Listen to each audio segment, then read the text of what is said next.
Yo, yo, yo, yo, what up, fam? So, yeah, it's been a minute. so, yeah, this has been long overdue. I've been doing this for a while, but I've been injured and stuff and out of commission and dealing with other things in my life. But it's cool, you know, I'm back trying to get this done amongst other things. But yeah, let's see. Last time I left off here with doing just we were getting back into liquid and fluid styles, but now I'm kind of gonna go through history, mostly my own personal history with dance and what it was like to grow up as a dancer in the rave scene. So for me, uh, it's really crazy because uh, my parents are survivors of war, so like you know, being a kid that's like a refugee, you trying to tell your parents like, hey, I just want to dance and like do the robot and like and like pursue things that like like they didn't really believe in anything that like didn't really wasn't really based off of work. They're all about making money, making a means of a living. So hopes and dreams of a child that was born, that was raised in America, they just couldn't have it. They didn't know how to deal with it. But for me, it was a good outlet, specifically artistically, more than anything for me. But we moved around a lot when I was a kid, and we originally we lived in Virginia and then California, Arkansas for a little bit, and then eventually we moved to Wisconsin. And then I grew up in the Midwest, of all places, and where predominantly there is no real urban culture or like huge city life. So you got to travel, if you wanted to find a lot of culture. So for me, I was really lucky because I surrounded myself with all sorts of people and opened myself to a lot of different types of culture. Um, because when you grow up, you're not really, you just kind of listen to what you're listening to based off of your friends, and it's not until like you start getting older and you start really digging, you start getting your ears tuned to the sounds and certain rhythms that you really enjoy that really make you move or feel a certain way. So once I got into like 12, 13, you're already into like pop music, bits and parts of like hip hop and stuff at the time because I grew up in the 80s and mostly in the 90s. So yeah, my mesh of music is a mix of almost everything. So I was really lucky to have that, because living where you're at, you don't really get exposed to a lot of that, so you really have to do your own homework, So I was really blessed to have the people I had in my life and having the friends I had in my life. So uh, fast forward to today, now I get to dance and I get to express myself through all forms of music that I like. Because electronic music, like if you dig deep enough, everything is a base for electronic music. Electronic music is just a child of everything else. So you just once you start noticing that like that vocal is a sample from like a soul track or like or like a funk track or something, you start digging. You start finding some things and you realize like you might actually like some of the original tracks that were out there in that time. So it doesn't matter what era I would have been born in, I would have been who I am eventually. I would have found my way through music eventually. So when I was 15, 16, I was already kind of big into like artsy stuff. I was big with my hands. I did a lot of art classes growing up in high school and middle school and stuff. So I gravitated toward anything artistic. So once I started seeing dance culture around 14, 15, specifically within the Hmong community, it's huge at the time. B-boy culture, break dancing. So my brother was a b-boy. Cousins all around. No matter where you went, there was crews everywhere. So it was just kind of enthralled within our community. So it was part of our upbringing. And then during the '90s, I just kind of grew up with that. And then you grow up with a lot of what was known as freestyle at the time, or Latin hip hop, and then bits and parts of like late '80s, early '90s to mid '90s hip hop. Conscious rap, uh, EPMD, De La Soul. Black Sheep, uh, KRS One, the list goes on and on. Eric B and Rakim, Big Daddy Kane, yeah, he's the man. There's just so much out there, and then you start kind of like digging, and you start going through all these other forms of music like Pet Shop Boys and like The Cure, Joy Division, Depeche Mode. Like you just start digging, and everything just you kind of realize that everybody kind of takes from everybody, and everybody kind of influences everybody else, and that has a huge impact on your dance. And then the more forms of music you listen to, the better your dance becomes, and then you just kind of like mix it together, and it just becomes your own thing. Once you get your foundation, then it just it goes into that. But once I got into dance culture, like around I was like probably like 18, 19, dance culture started to die out. Nobody was really b-boying anymore. There was not a lot of poppers anymore. So I was in college at the time at WWTC, and then let's see, what was it? I'm trying to remember. I can't remember specifically when, but I got invited to go to a party, and I'd never gone to a type of party like this before, right? So it was me, my homeboy Jason, Burns, and I can't remember who else, but there was a few other people. I think Ben was with me too. But we went to a party. It was in Madison. I don't remember which one because it's been so freaking long. But it was forever ago, and it was weird because it was hella ghetto. But it was like you can't really describe it because it was dark. It was dingy. There was like maybe one light. You get in there and it's just like a clusterfuck of people, like all sorts of people. You can't really describe it. It's you just kind of go in there and you're just like, oh, okay. There's a little bit of darkness. There's a little bit of color. There's a little bit of like whatever mixed with whatever, and then people are dancing over here. Some people are kind of just chilling over here, and then you go through, and then there's like huge speakers, like speakers everywhere. And then like maybe one disco ball. It's foggy, you know. And then like I believe it was hardcore. Yeah, main room. I'm walking in. It's Madison party, so it's fucking hardcore. There's hardcore playing, and I'm like, oh, okay, cool. I didn't really know what it was at the time, but now that I think about it, I'm pretty damn sure it was hardcore. And then I go to the other side of the room, and it's house music. So they're playing house music, and I'm just like, okay, cool. And yeah, you're just kind of like floating through the abyss of people, and then all sorts of colors and like yeah, all sorts of costumes, and you walk into the back outside, and it's like the outside area. Everybody's giving each other back rubs, huge cuddle puddles, and other people dancing, showing other people how to dance. It was crazy. And then you walk through the back around and you make your rounds, and then there's people like running around like giving out candy, water, fruit, and then you got homies walking around just yelling. Like what is it, like I got pills. I got rules, and it's hella funny because that shit's just out in the open. No one gives a shit. It's just there, and then you make your rounds back away into the party, and you just kind of get lost in the moment, and that's when I first got exposed to liquid. And coming from a guy who grew up with popping and funk styles, I was like, what the fuck is that? And like I knew waves, like waves all day, like you can wave all day. I knew that from funk styles, but to see this, like I never knew. Like I didn't know what it was because I was like, it looks like waves, but it's not waves. And they keep moving. There's no end to it. Like it's continuous. It just keeps going.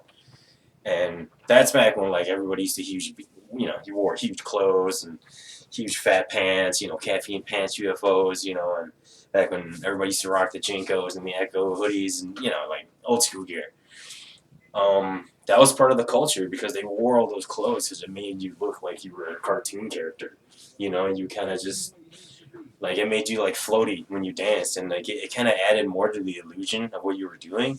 It was just the time, of the era, you know, and which is completely different from now it is today. Because now it's more of like a festival meshed with like I don't really know what it is really because it's more of I can't really call it rave culture anymore because there's not really any warehouse parties or raves anymore. It's just more like festivals and club culture, and it's like mixed into one now. So that's pretty much what it is now, especially out here in California compared to how it was when I grew up in the Midwest. Completely different.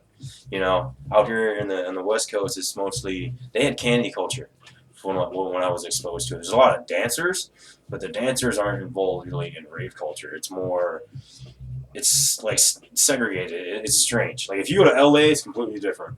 But out here in the Bay, you would see more if it was like a house event, like house music. I would see more dancers at like house events. But like back when like there were still like huge like at the end of the tail end of the massive scene, there was kind of dancers, but it was hit or miss. You know, it was a different era of the time. You know, everybody was just kind of scattered at that time, and there wasn't really any unity like how it was back in the day. So when I got exposed to liquid, I just kind of went with it. And then I didn't really know how to do it at first. At first, I was just doing this. Like, I couldn't bring my hands to do this. Like, I couldn't even do this yet. I couldn't do this. I was just doing this. Right? I was just doing this. And then our friend Trevor, who ended up later on becoming a DJ himself, uh, at the time, we were just, you know, just ravers, you know, having a good time. And I was at his house when he lived on the south side. And this is when I first met some other ravers through the scene. I think I think it was homeboy Jesse, and I think maybe Leave too at the time that was there, but it was rare moments at the time where we were young. You know, we were lost in the moment, and at the time they were still teens, like myself, but younger than me. Haven't even graduated high school yet, and they were still going to raves. So, you know, I mean, we were wild ones. But yeah, it was. I saw Liquid at their house, at Trevor's house there, and then I kind of improvised from there, and then I started teaching myself Liquid through there. So this was even before the LPC era. So I just kind of like transitioned into a Liquid dancer from being a funk style slash hip hop dancer. So all my popping, you know, all my popping, and all that, and my waving, and all that transitioned into my liquid once I already like understood. I just had to understand the concept, and once I practiced it long enough, it was just kind of it just became part of my style, you know, and I could add it into all my other stuff I had, you know, all into my waving, my snaking, everything, everything I wanted to do into my cobra.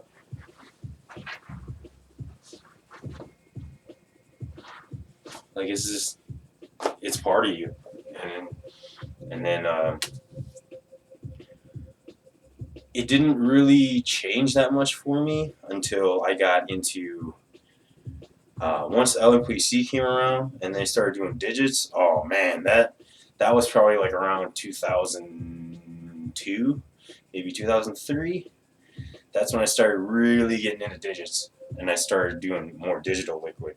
And digital liquid is just when you add digits, which is this. This is digits right here, where you're moving individual fingers to create the illusion of your flow.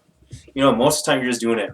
You know, there's not a lot of body movement to it. You're just adding the illusion to your hands. You know, with your fingers. You know, just to bug people out. Digital liquid is where you add your liquid here. You know, your liquid, and you add your digits to it, and it becomes digital. So you're moving within your space of liquid, and you turn it into digital liquid because it's part of your liquid. You know, and I started playing around with that more instead of just doing my liquid. And I love liquid because I'll go back to it as my base. You know, liquid's fun, but if you know you want to grow, you want to add more depth to it, then you know transition into your liquid. You can you can always add more. You know, add your digits to it. You know, get a little bit more vocabulary. You know, it's cool.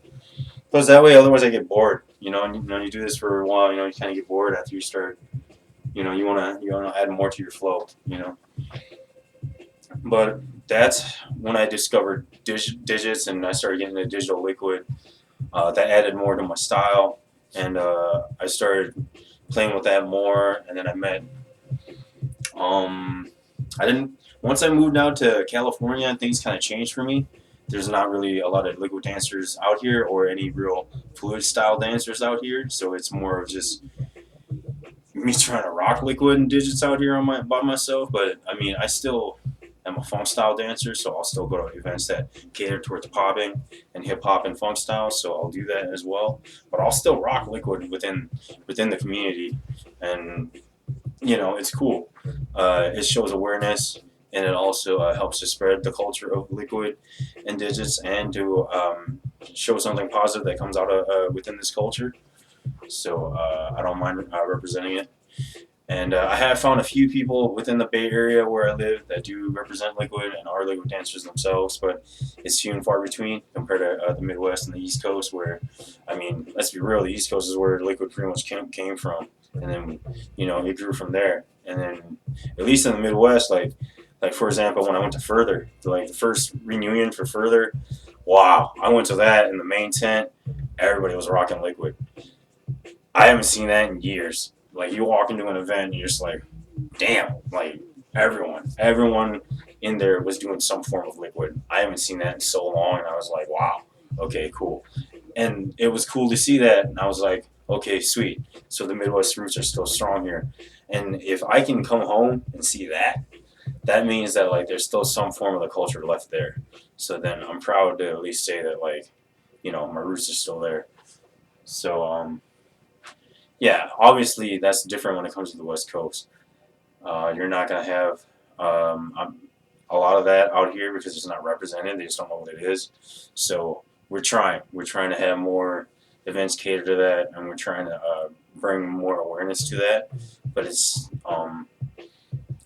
there's not enough of us to represent it yet. So we're just trying to like slowly merge with other funk style dancers and other poppers I know out here that are aware of it, and are positive in a positive way, trying to like embrace it themselves. So it's cool.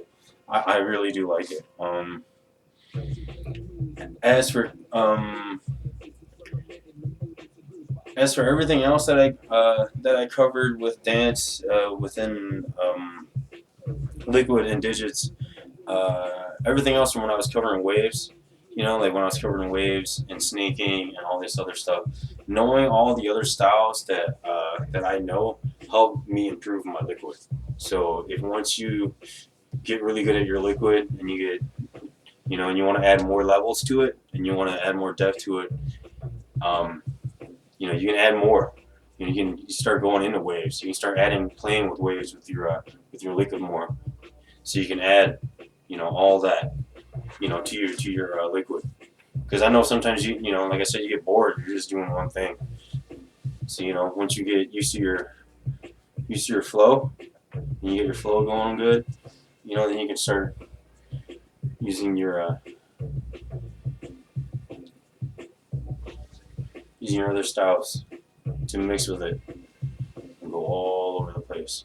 Because right now, like I've been really like the flow with kind of like playing with like wrist control, and like kind of playing with like going back to the old school form of the ball, where you play with a ball. It's kind of cool. I like it.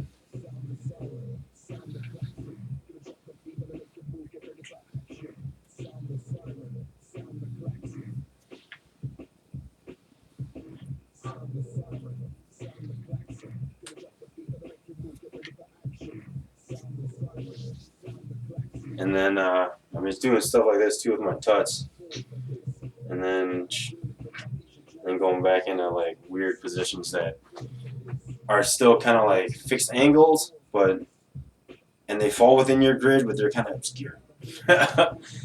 It's hard because you're trying to like play with the lines and make sure they come out all right and stuff. But it's always good to be working on new stuff, even if it doesn't feel right. It's new, so you're trying to like grow in some way, because um, you got to keep yourself motivated, otherwise you lose interest. You know, so it's all within yourself to have that drive.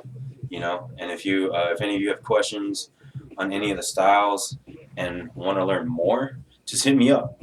You know, I'm more than happy to answer any questions. You know, I'll make time for it. It's all good.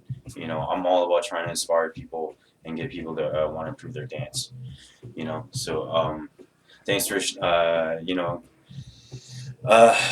watching this and giving me your time to listen to me ramble about my dance history. But I'll post up another video soon, and I'll cover other funk styles that anybody wants me to go into more depth into. I covered tutting last time too when I was back home, and I only covered it briefly. Everything I covered was really kind of like fast and short, especially specifically footwork too. I only covered it for like a short minute or two, and I was kind of like hurrying through it because we only had so much time. So yeah, I might go over more footwork movement later too, especially if I start covering glides and stuff, and like how to, and so that way you know how to cover more distance and you know how to use more of the dance floor. Maybe if you want to tell a story, things like that, etc. But yeah, I'll definitely cover that next time. So thanks again, fam. Hit me up on either on here on my Facebook or on my Instagram. Either or is cool. So much love. Keep dancing, keep practicing, do what you do, and hopefully I see you guys when I come back around. Much love. Peace.